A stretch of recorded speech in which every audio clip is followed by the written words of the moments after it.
Sri Gurubhyo Namaha Harihi Om.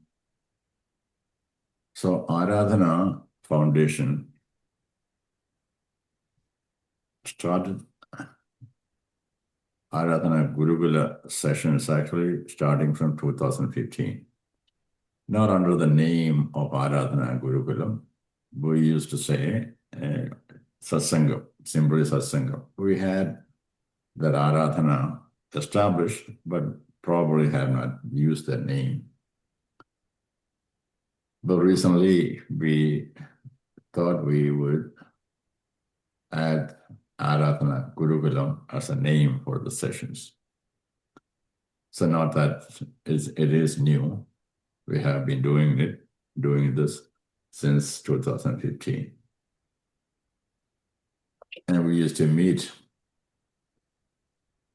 every day in the evening for 2 hours, 2.5 hours, and sometimes in the morning and sometimes in the afternoon. We continuously used to meet. We probably have went through Bhagavad Gita maybe 3 or 4 times. Same way Bhagavatam, Srimad Bhagavatam in details with the Bhashyam and other Granthas, Upanishads, out of Dasha Upanishads, 9 Upanishads we have studied. But Aaradhana Upanishads we studied some parts of it because it is Brihat. Other Prakarana Granthas, Vivekchudamani, and others we have studied. Yoga Darshana we have studied. We continuously studying the same Granthas and go deeper into it. We're starting again. Our session generally starts in September and ends at the end of August. And then we start again. That has been a routine for us. And we take a look at what have been done previously, and then we restart again in September. So again, this in 2026, we'll start that again. And just want to go over with what we'll be doing. And these are flexible. And once we finish with one part of it, we'll choose another grantha to study or another session. These are not rigid, and as the attendees needs as the time allows, so we may change it. But right now, this is the plan. First, this is all I have given as I shared CST time and IST time. The reason IST time is more important, but in the YouTube, I see more viewers, more subscribers actually is from India compared to those who have joined from America. Then I told my daughter about this, and she said, what is the surprise? Look at the population in India. It's almost 1/3 of the population is occupied by India and China. So looking at the population, that may not be too much out of the ratio. Nonetheless, not only the population of people who will be interested in Sanatana Dharma, that if you look at that percentage, yeah, India is always that make sense. But anyhow, from early in the morning, this have been our practice for many years. We get up in the morning and 6 to 6:30 we do puja, Keertans, and prayers to Bhagavan. And then from 6:30 to 7, we will study Yoga Sutra, Yoga Darshan. And along with that, we do meditation. We have been doing a meditation after the yoga until last week. But that seems to be a little bit of disordered structure. So we study the Yoga Sutra, we immediately go into architecture. So that happens between 6:30 a.m. to 7 a.m. in the morning. Then after that for at least for maybe 2.5 years, we have been doing yoga asanas, simple yoga asanas to some advanced level, but most are simple, a beginner can follow. And most of the people who attend happen to be, not necessarily, happen to be senior citizens. And since it's a beginning levels, and that is easy. Many of those are very easy for any new practitioner to do it. But at the same time, in yoga, there's more physical movements, stretches. It depends on the individual's health, how much you do, how much you do not do, or what asana you do, what asana you do not do. So always it's important that once who will check with the doctor to make sure these are generally they're not harmful, but at the same time you do not want to make any risk. I want to have any risk. So generally, so it is good to check with the doctor and make sure that it is okay for you. For each and every person's health condition is different, especially when it comes to senior citizens. They are different. So one should have a clearance from a doctor to do yogasana. And then we follow that we'll do that about an hour, 7 to 8, and about 45 minutes yoga, which is normally plenty enough. If we're doing it 5 days a week, plenty enough for yogasana. Now, yoga teachers recommend that at least one day one should take a complete rest from the yoga. Others said 6 days we do. We do 5 days a week. Yoga an hour. And that our yoga practice itself is a breathing, mindful yoga practice. And from the mindfulness, we go to pranayama also, do a mindful. Pranayama is a mindful activity. Yoga is also a mindful activity, but we take that seriously. We don't take it as say, exercise. Yoga is, because Patanjali Maharshi says in the first sutra, yoga chitta vitti nirodha. So his goal is to give not get a physical well-being. Its main goal is chitta vritti nirodha, more subtle part of it. Take care of the subtle. One has a gross body and a subtle body. Everyone knows that. Subtle body means mind is a subtle body. And the chitta vritti happens in the mind. So he takes care of the subtle body. To take care of the subtle body, and the gross body is also being taken care of. That's his goal of Patanjali. Said Patanjali. Yoga chitta vritti nirodha. That's what it says. So that's what we literally do. Every asana, we pay attention, mindful breathing, and the correct way of breathing it. That's what we try to do. And pranayama is very important. All pranayama is not recommended for everyone. Some of the pranayama only with the clearance of a doctor one should do it. Kapalabhati, Bhadriga. Those are not for everyone. But there are simple ones, which probably gives you the same benefits that are others. Anulom Vilom, Chandra Bhedana, Surya Bhedana, so forth. Those, anybody can practice it. Ujjayi is one of the best one. Give you almost the same benefit as Kapalabhati.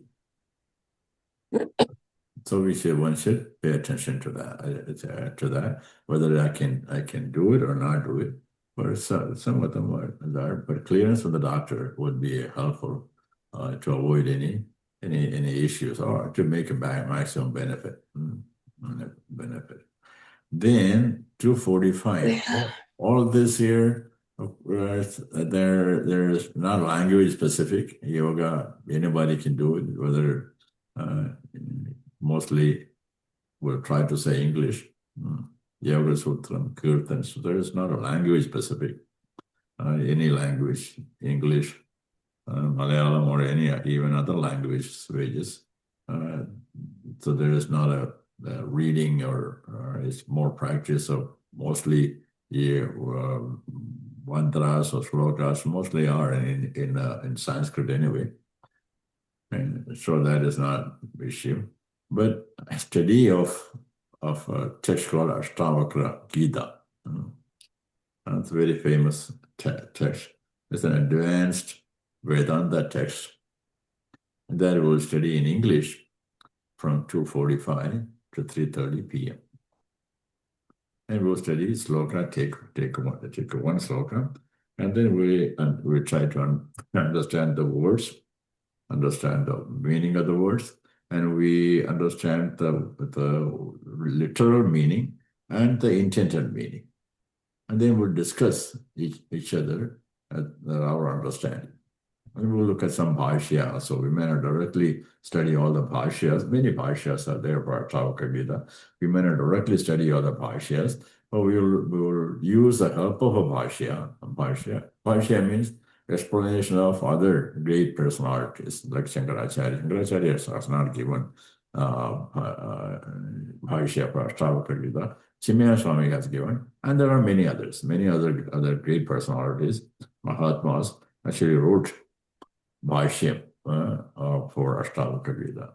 But we won't directly go into the bhashya, but we'll use the help of a bhashya because always we have to travel the path that our Mahatmas showed us. When we follow the path of Mahatma, we don't have to be afraid of it. Otherwise, we'll be scared. Well, am I saying right? My understanding is right. If we try to understand ourselves, Krishna said, am I understanding? Because this text here, what happens, the sloka's intended meaning is one thing, but the actual meaning is something different. The literal meaning is something different. So one has to know the intended meaning. That only comes through jnanis, through Mahatmas, Shankaracharya, Chimaya Swami, and so forth, many others. So from their knowledge, so we have to walk through their path. When we walk through their path, we don't have to very easy. When responsibility is theirs, they have learned this, and then we walk through their path. And we'll study Ashtavakra Gita. And then in the evening, 8 to 9, we'll try to do the same slokas, but maybe same slokas or not. But sometimes very difficult to coordinate each other with them both. But we will study the same in Malayalam also. Those be language specific thing. And those are the weekdays as activities. In the weekends, it'll be slightly different. In Saturday morning, 6 to 8, we'll keep that as flexible for right now. Our intention there, focus probably is to learn how we use Veda mantras in our daily activities. How does it help us? How do we use it? That's the sort of things what our intention is. And since 6 a.m. on Saturday, on weekends, 6 a.m. to 8 a.m. That's on Saturday. And evening, we will not have any sessions Saturday evening. That will be our contemplation time for what we have. Self-contemplation, I would say. Self-contemplation time of the sessions that we have already had that week. The Sunday we'll come back again and it's 6 to 8, again a flexible session. These flexible sessions We will also use it for any doubts clarification, any questions, contemplations, which is very most important in our Sanatana Dharma. Or the rishis have taught the Upanishads, all the science of our Sanatana Dharma by asking a question. The Shishya asks a question. The question is asked, answer is given. That's how it is being learned. The intention of the Guru is to make sure there's no doubt left in the Shishya. So that is very important. So we may use this morning hours of Saturday and Sunday for that purpose also, to answer the questions, contemplate self questions, or we may ask, I may come up with a question and ask the attendees to answer the question, answer that sort of things. Maybe more useful. That's what we think. Again, this could be changed. We could do that, selecting a test, the question answer also. So that also is possible. In the evening, we will have again 8 to 9, and that also right now I want to leave it flexible in the evening, Sunday evening, and we'll come to decided which one would be studied. So long story is short. So in the morning, about 2 hours, evening from 1 hour in the evening. The 2 sessions, and weekdays, even in afternoon time, we will be meeting and studying our text. That happens almost every day of the week. But that is something we have been doing it, but something I would not say new, because we have on and off who are doing it, but this is a new structured way of doing it for teaching the children. And my goal is to teach anywhere from age 6 to 12.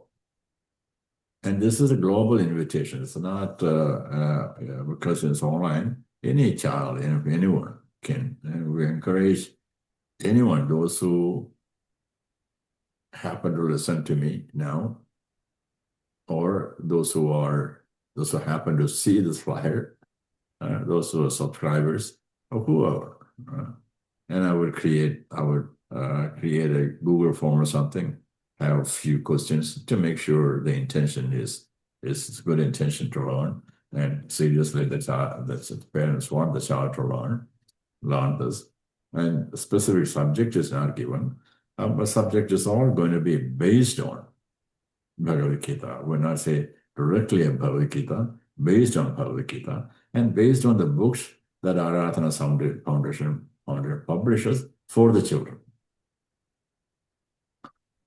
Aaradhana Foundation have so far published 2 books under the name Little Hearts and Great Wisdom. First text is what a child. Who is a child? We're all children only. In front of God, we're children. But in that sense, what a child should do in terms of spiritual activities, which is lacking today for Hindus. I myself realized it when I raised my children. And also young parents face this. What do I teach my children? Shall I teach Upanishads my children? Answer to themselves is no. I do not know Upanishads. How can I teach my children? No, I can send it to a school where the Upanishads is being taught. That doesn't work for a child. What about Bhagavad Gita? People are trying to teach Bhagavad Gita. And then, you teach few verses, few chapters, then the child gets tired of it. Whatever reasons, and parents do not know how to direct, how to take this. Because temples are not offering. Very few temples may be offering, but most temples are not offering. Most temples is all as rituals, which is needed, but you don't get a knowledge, Vedantic knowledge, or Sanatana knowledge of Sanatana Dharma. You don't get that from very few has. Not that it's not there. Very few has that opportunities. So this all will be based on the text. Aaradhana Foundation publishes. 2 books are published. First one is the daily activities. Daily, get up in the morning. The child remembers Bhagavan, and in her own body, not elsewhere. The child understands that with my body, I cannot do, because Bhagavan is there. Karagre Vasade Lashmi. Lashmi, Goddess Lashmi is in my hand. How can I do wrong thing with my hands? Karamadhye Saraswati. Saraswati is in between. How can I not study? Because she is sitting here in my hands. Karamadhye to Govindaha. Lord Krishna is in my Karamadhya, in the middle of my hands. I better act correctly. I better not do a wrong thing. I better listen to my parents. Do according to what I would say, because Bhagavan is with me. I cannot lie. And so forth. Then, when we eat, what happens? What are the simple prayers one should? But the goal is to have the child initially a awareness of that awareness of God, but not God. I mean, God aware. It's what Sanatana Dharma directs us. What is Sanatana Dharma is?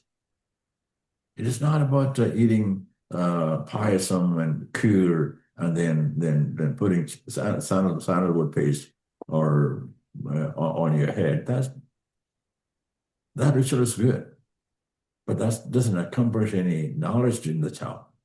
What Sanatana Dharma is. That's the goal. Second book is selected, 144 slokas selected from Bhagavad Gita, taught like a child will learn.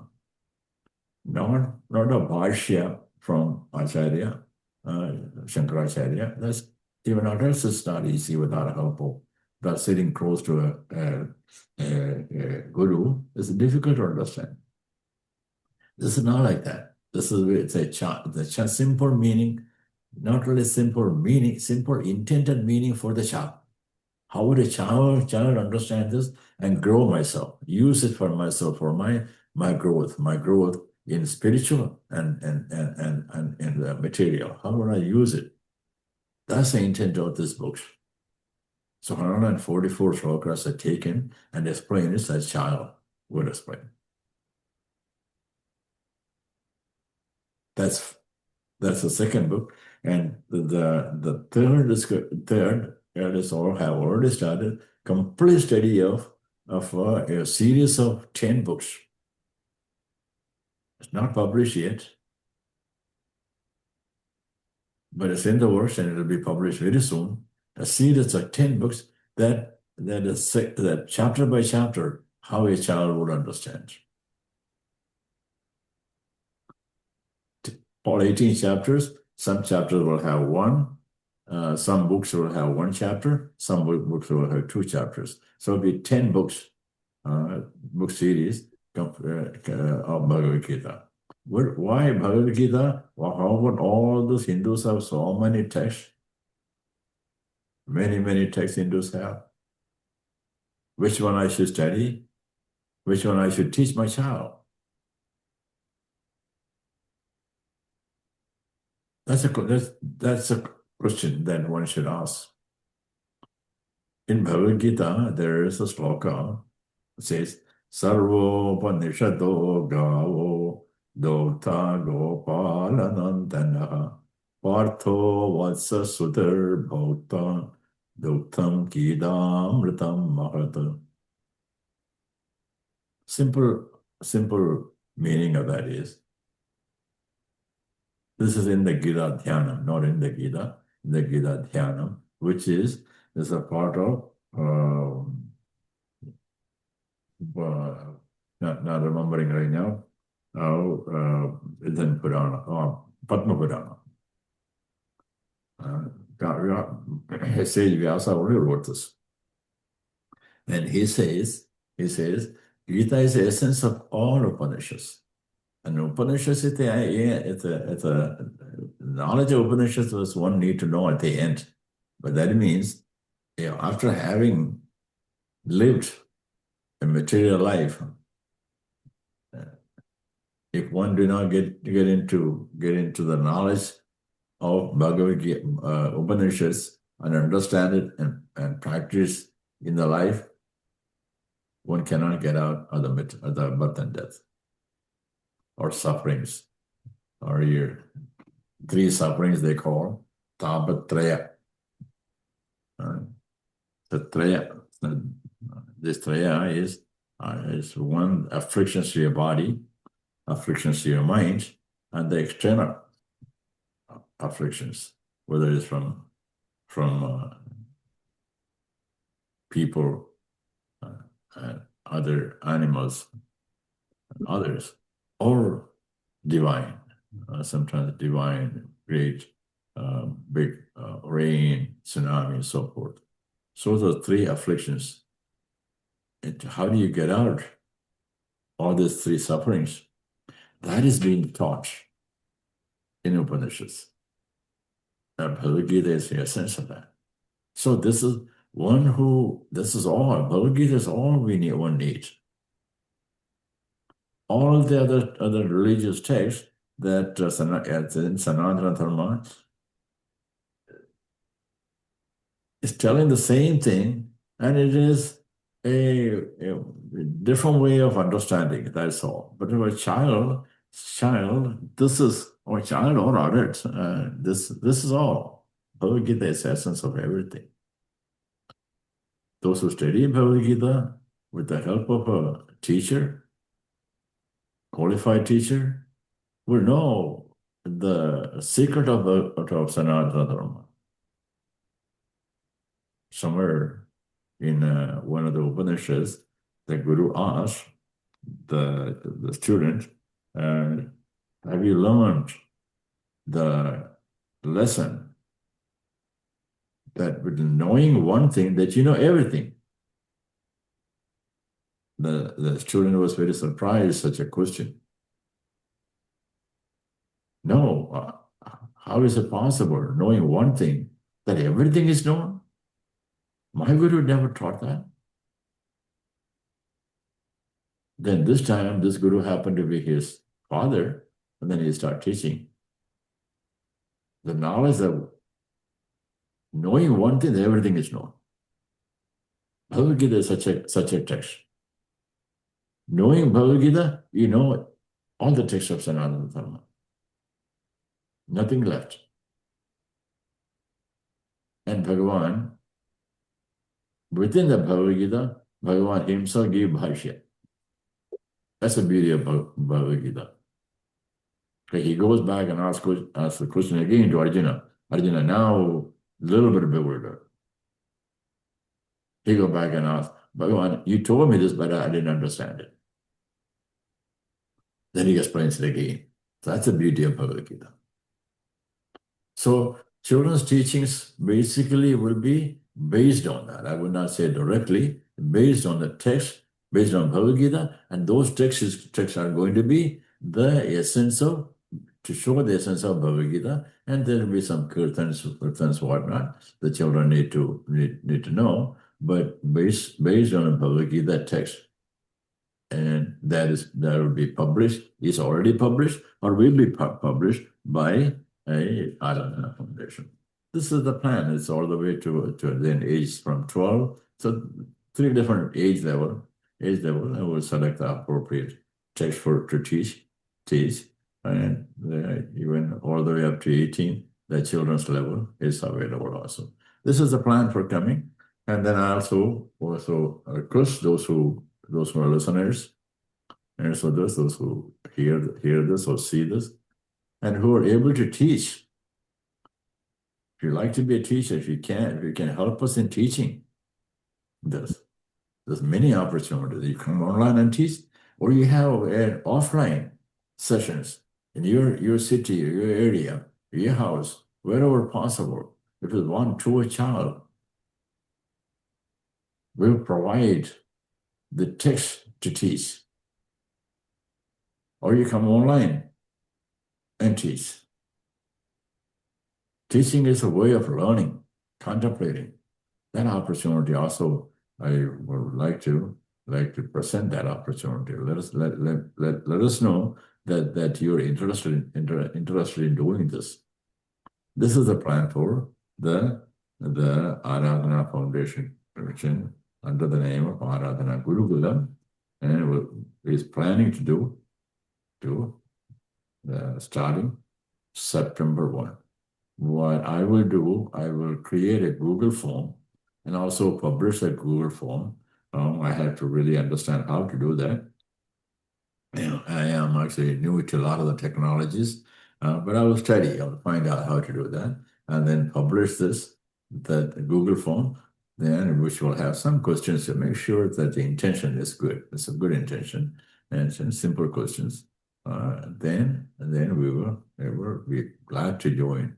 Whether you are someone asks a question, or someone who wants to join, at a beginning level. It's not, doesn't know, but beginning or advanced. So there is actually in the spirituality, actually there is no beginning and end. Really not. What is important is the intention is important. Acharya says, we have mumukshutvam. That means desire to get out, desire to know. We have jijnasa. There's another word is very important. Someone asks, this can I join? Because I do not know anything, but I want to know. So that is called a jijnasa. So two requirements in ours to learn Sanatana. No matter whether a child or adults, it doesn't matter. Two requirements. First is the jijnasa. Jijnasa had to develop.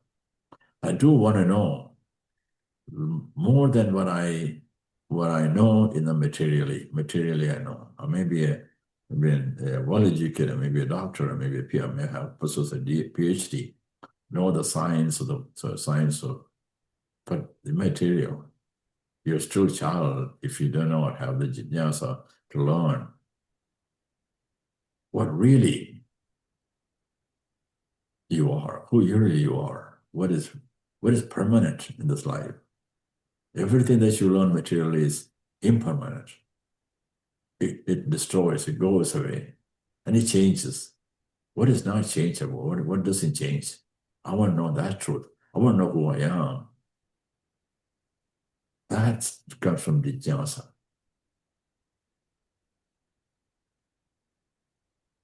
Then the next is mumukshutvam. Once you have jnana, you learn who you are, then you want to get out of the suffering. Then you realize really what the suffering is.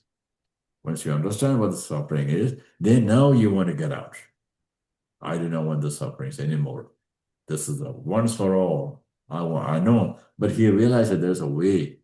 What's the way to get out the sufferings? The way to destroy all the sufferings, that sufferings never come back. You understand there's a path, there's a way. Now you approach the Guru and then please help me to get out. That's how you will get out. That's the path. Sanatana. Let me conclude it and I'll present this. Om Asato Ma Satgamaya Tamaso Ma Jyotirgamaya Mrityorma Amritam Gamaya. Om Shanti Shanti Shanti. Om Sri Gurubhyo Namaha. Hari Om.